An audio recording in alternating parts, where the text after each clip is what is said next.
ವಾರಣಾಸಿ ಸಿನಿಮಾಗೆ ಸಂಕಷ್ಟ. ಹೆಸರು ಬದಲಾಯಿಸಿದಂಥ ರಾಜಮೌಳಿ ನಿರ್ದೇಶಿಸಿ ಮಹೇಶ್ ಬಾಬು ನಡೆಸ್ತಿರುವಂಥ ಸಿನಿಮಾಗೆ ವಾರಣಾಸಿ ಎಂದು ಹೆಸರಿಡಲಾಗಿತ್ತು. ಸೊ ಸಿನಿಮಾದ ಹೆಸರು ಘೋಷಿಸಲು ಭಾರಿ ದೊಡ್ಡ ಕಾರ್ಯಕ್ರಮವನ್ನು ರಾಜಮೌಳಿ ಅವರು ಮಾಡಿದ್ದರು. ಆದರೆ ಸಿನಿಮಾದ ಹೆಸರು ಇದೀಗ ವಿವಾದಕ್ಕೆ ಸಿಲುಕಿದೆ. ಸೊ ಇದೇ ಕಾರಣಕ್ಕೆ ರಾಜಮೌಳಿ ಅವರು ಸಿನಿಮಾದ ಹೆಸರನ್ನು ಬದಲಾವಣೆ ಮಾಡಿದ್ದಾರೆ. ವಾರಣಾಸಿ ಸಿನಿಮಾವನ್ನು ತೆಲುಗಿನ ರಾಮಬ್ರಹ್ಮ ಹನುಮ ಕ್ರಿಯೇಷನ್ಸ್ ಹೆಸರಿನ ನಿರ್ಮಾಣ ಸಂಸ್ಥೆ ಒಂದು ನೋಂದಣಿ ಮಾಡಿಸಿತ್ತು. ಸೊ ತೆಲುಗು ಫಿಲ್ಮ್ ಪ್ರೊಡ್ಯೂಸರ್ಸ್ ಕೌನ್ಸಿಲ್ನವರು ಕೂಡ ರಾಮಬ್ರಹ್ಮ ಹನುಮ ಕ್ರಿಯೇಷನ್ಸ್ನವರಿಗೆ ವಾರಣಾಸಿ ಹೆಸರನ್ನ ರಿಜಿಸ್ಟರ್ ಮಾಡಿ ಆ ಒಂದು ಸಿನಿಮಾ ಟೈಟಲ್ ರಿಜಿಸ್ಟರ್ ಮಾಡಿ ದಾಖಲೆಗಳನ್ನ ನೀಡಿದರು ಕೂಡ. ಇನ್ನು 2023ರಿಂದಲೂ ಕೂಡ ಈ ಹೆಸರು ರಾಮಬ್ರಹ್ಮ ಹನುಮ ಕ್ರಿಯೇಷನ್ಸ್ ಬಳಿಯೇ ಕೂಡ ಇತ್ತು. ಇದೇ ಕೂಡ ಇನ್ನು ಜೂನ್ 24, 2025ರಂದು ಹೆಸರನ್ನು ಮತ್ತೆ 1 ವರ್ಷಗಳ ಕಾಲಕ್ಕೆ ನೋಂದಣಿ ಮಾಡಿಸಲಾಗಿದೆ.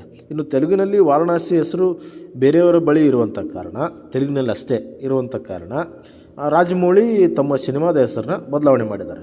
ಅದು ಏನಂತ ಬದಲಾವಣೆ ಮಾಡಿದಾರಪ್ಪ ಅಂದರೆ ವಾರಣಾಸಿ ಅನ್ನೋ ಟೈಟ್ಲ್ ಬದಲಾಗಿ ಸಿನಿಮಾನ SS ರಾಜಮೌಳಿಸ್ ವಾರಣಾಸಿ ಅಂತ ಚೇಂಜ್ ಮಾಡಿದ್ದಾರೆ.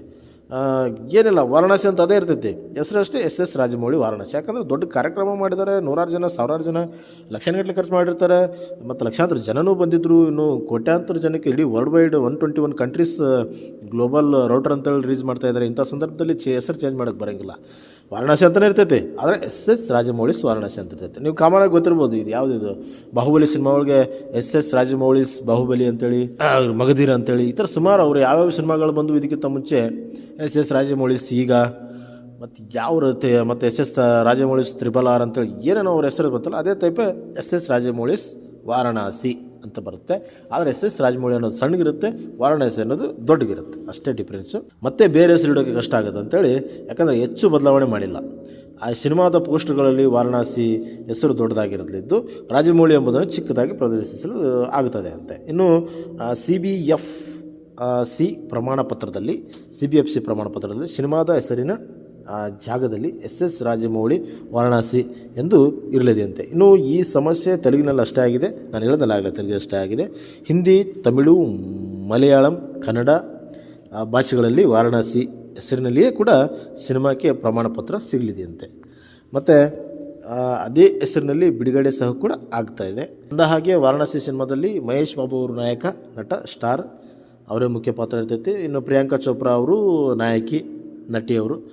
ಇನ್ನು ಮಲಯಾಳಂ ಸ್ಟಾರ್ ನಟ ಪೃಥ್ವಿರಾಜ್ ಸುಕುಮಾರನ್ ಅವರು ವಿಲನ್ ಆಗಿದ್ದಾರೆ. ಇನ್ನು ಸಿನಿಮಾದಲ್ಲಿ ಮಹೇಶ್ ಬಾಬು ತಂದೆಯ ಪಾತ್ರದಲ್ಲಿ R ಮಾಧವನ್ ನಟಿಸ್ತಿದ್ದಾರಂತೆ.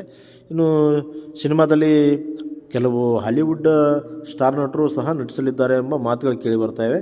ಆದರೆ ಎಕ್ಸಾಕ್ಟ್ಲಿ ಯಾರಂತ ಇನ್ನೂ ಬಿಟ್ಕೊಟ್ಟಿಲ್ಲ. ಯಾಕಂದರೆ ಜಕ್ಕನ ಅಂದ್ರೇ ಹಂಗೆಲ್ಲ, ಜಕ್ಕನ ಅಂತಲೇ ಕರೀತಾರೆ ಅವ್ರನ್ನ ಟಾಲಿವುಡ್ಡಲ್ಲಿ. ಈಗ ಗ್ಲೋಬಲ್ ರೌಟರ್